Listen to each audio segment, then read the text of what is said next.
স্পিকারের বিরুদ্ধে আনা অনাস্থা প্রস্তাবে সই করল না তৃণমূল কংগ্রেস। অভিষেক বন্দ্যোপাধ্যায়ের বক্তব্য হচ্ছে আরো 2 দিন সময় দেওয়া হোক। আর এই বিষয়ে কংগ্রেস নেতা অধীর চৌধুরী কি বলছেন শুনুন। তারা কি করে এটা বলছে যে 2-3 দিন সময় দিতে হবে, মানে পার্লামেন্ট ততক্ষণ এই সেশনটা একজন হয়ে যাবে, ঠিক আছে? এক 2 নম্বর কথা হচ্ছে, মনে করে দেখুন বাংলার মানুষ, জগদীপ ধনখড় রাজ্যপাল পশ্চিমবঙ্গ, প্রতিদিন তার সঙ্গে মারামারি দেখেছেন মমতা ব্যানার্জি। কিন্তু জগদীপ ধনখড় যখন ভাইস প্রেসিডেন্ট ভোটে দাঁড়ালো তখন কিন্তু তার বিরোধিতা এই তৃণমূল করেনি, বরং পরোক্ষে তাকে সমর্থন করে জিতিয়ে দিল। সেই ইন্ডিয়া জোট যাতে না ঠিক মতন তৈরি হয় তার জন্য প্রথম কে এগোলো? মমতা ব্যানার্জি। নীতিশ কুমারকে সামনে রেখে যখন এগোচ্ছিল প্রথম সেই যাত্রা ভঙ্গ করার নায়িকার নাম হচ্ছে মমতা ব্যানার্জি। আজকে যখন বিরোধীদেরকে কথা বলতে দেওয়া হচ্ছে না তখন নিয়ম অনুযায়ী এটা আনতেই পারে, অবিশ্বাস প্রস্তাব আনতেই পারে স্পিকারের উপর চাপ সৃষ্টি করার জন্য, কারণ যাতে বিরোধীদেরকে বলবার সুযোগ দেয়।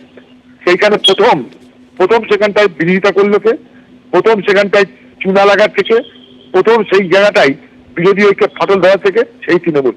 তার জন্য বিজেপিকে খুশি করার জন্য। সামনে ভোট, বিজেপিকে খুশি না করলে দিদি চলবে কি করে? পরের খবরে আসবো। আধিকারিকদের বদলি নিয়ে ফের মুখ্য সচিবকে কমিশনের চিঠি। 3 বছর একই জেলায় থাকা আধিকারিকদের দ্রুত বদলির নির্দেশ দেওয়া হলো। মুখ্য সচিবের সঙ্গে মুখ্য নির্বাচনী দপ্তরেও চিঠি দিয়েছে কমিশন। গত বিধানসভা ভোটের আগে যেখানে ছিলেন সেখানে বদলি নয়, ডিইও, আরও, এআরও, পুলিশের ইন্সপেক্টর, এসআই এর ঊর্ধ্বে থাকা অফিসারদের বদলি। গত বিধানসভা ভোট উপনির্বাচনে যেখানে ছিলেন সেখানে বদলি করা যাবে না। ভোটের সঙ্গে যুক্ত আধিকারিকদের বদলি নিয়ে এমনই জানিয়ে দিল নির্বাচন কমিশন।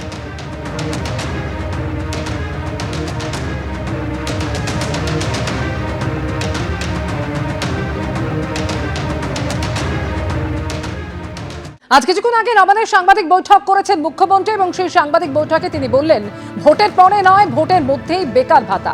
অগাস্টের বদলে 1 এপ্রিল থেকেই যুবসাথী প্রকল্প। যুবসাথী প্রকল্পে মিলবে মাসে 1,500 টাকা, যেরকম অন্তর্বর্তী বাজেট ইতিমধ্যেই ঘোষণা করেছে রাজ্য সরকার। যুবসাথী প্রকল্পে বাধা হবে না কোনো রকম স্কলারশিপ। প্রকল্পের জন্য 294টি কেন্দ্রেই চালু হচ্ছে ক্যাম্প বলেও জানিয়েছেন মুখ্যমন্ত্রী। যুবসাথী যে প্রোগ্রামটা আছে, যে স্কিমটা নতুন করে লঞ্চ করা হয়েছে মাধ্যমিক পাশেদের জন্য, মাধ্যমিক পাস যারা করবে 21 থেকে 40 বছর, তাদের যেমন পরিষ্কার বলা হচ্ছে যে তারা যে কোনো স্কলারশিপে পেতে পারে, সে ঐক্যশ্রী হোক, মেধাশ্রী হোক, স্মার্ট কার্ড হোক, বা শিক্ষাশ্রী হোক, বা Swami Vivekananda merit cum scholarship হোক, যতগুলো আছে সেগুলোর সাথে কোনো এফেক্ট করবে না এটা। কিন্তু অন্য কোনো স্কিমে যদি তারা টাকা না পায় তাহলে তারা 1,500 টাকা করে আগামী 5 বছর পাবে। তারপর আবার রিভিউ হবে যতদিন তারা চাকরি না পাচ্ছে। সেইটা আমরা বলেছিলাম 15ই আগস্ট থেকে করব, কিন্তু যেহেতু 1 এপ্রিল থেকে ফাইন্যান্সিয়াল ইয়ার শুরু হয়, কাজেই এটা আমরা 1 এপ্রিল থেকে দেব বলেই ঠিক করেছি। বুঝতে পেরেছে যে ভোটের আগে যদি ঘুষ না দেওয়া হয় তাহলে বেকারদের মন পাওয়া যাবে না। আগস্ট পর্যন্ত লোকে অপেক্ষা করবে না। তার কারণ মুখ্যমন্ত্রী জানেন যে সমাজে সকল মানুষ জানে যে আগস্টে তৃণমূল কংগ্রেস সরকারই থাকবে না। তাহলে এই ঘোষণা শুধুমাত্র লোক ঠকানো ঘোষণা। সেই কারণের জন্য ওটা এগিয়ে এনে এপ্রিল মাস করেছে। তৃণমূল কংগ্রেসেরও ওই ভাতা শুধুমাত্র ইলেকশন ভাতা, বেকার ভাতা নয়, ইলেকশন ভাতা। ইলেকশনের আগে ভাতা দিয়ে বেকারদেরকে প্রলুব্ধ করে তারা ভোট চায়। সেই কারণে ভোট ভাতায় বেকাররা অন্তত তৃণমূল কংগ্রেসের সাথ দেবে না। এসআইআর নিয়ে সংঘাত চরমে। জ্ঞানেশ কুমারের বিরুদ্ধে ইমপিচমেন্ট প্রস্তাবের তোড়জোড় তৃণমূলের। ইমপিচমেন্ট প্রস্তাব আনার প্রক্রিয়া শুরু হয়েছে। ইন্ডিয়া জোটের শরিকদের সঙ্গে কথা বলছেন তৃণমূল সাংসদরা। কমিশনকে 100 থেকে 150 চিঠি দিয়েও আমরা উত্তর পাইনি। জ্ঞানেশ কুমারের বিরুদ্ধে ইমপিচমেন্ট প্রস্তাব আনা ছাড়া আর কোনো উপায় নেই, সরব হলেন অভিষেক বন্দ্যোপাধ্যায়।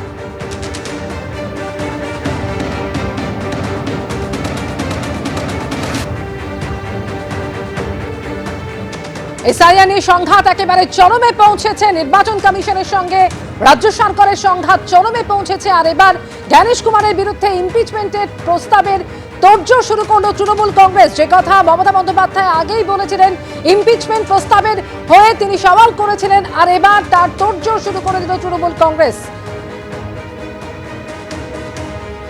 রাজ্যের মুখ্যমন্ত্রী এবং আমাদের দলের নেত্রী মমতা বন্দ্যোপাধ্যায় গত সপ্তাহে দিল্লিতে এসেছিলেন এবং সাংবাদিক বৈঠকে তিনি স্পষ্ট করে বলেছেন যে আমরা প্রয়োজন পড়লে জ্ঞানেশ কুমারের বিরুদ্ধে ইমপিচমেন্ট মোশন মুভ করব। এবং ইমপিচমেন্ট মোশন মুভ করার প্রক্রিয়া একটা নির্দিষ্ট প্রক্রিয়া আছে, আমাদের সেটা প্রক্রিয়াটা মেনে চলতে হয়।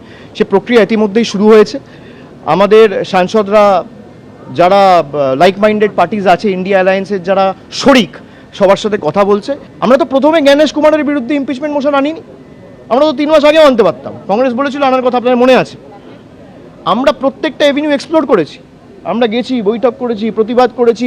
মুখ্যমন্ত্রী 6টা চিঠি দিয়েছে, আমাদের ডেলিগেশন সিইও অফিস থেকে শুরু করে এখানে গত 3 মাসে নেই করে 100 থেকে 150 চিঠি জমা করেছে, কোনো সদুত্তর আমরা পাইনি।